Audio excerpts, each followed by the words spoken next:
How to change country or region on EA account. Hey guys, welcome back to our channel.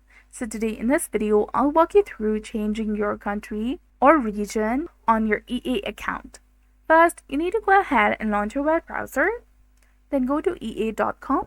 Simply type in EA in the search bar or type in ea.com in the search bar. You'll be taken to the official website of EA.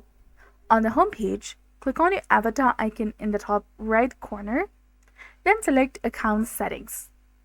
And on the Account Settings page, scroll down to Regional Settings and click on Edit. You might need to enter a verification code first, and after verifying, you will see a drop-down menu with a list of your countries and regions. Select your desired country or region that you'd like to set, and then click on Save. That's it. You have now changed your country or region on EA easily. So that's it for this video. I hope you found it helpful. If you did, please like, share, and subscribe. Thanks for watching.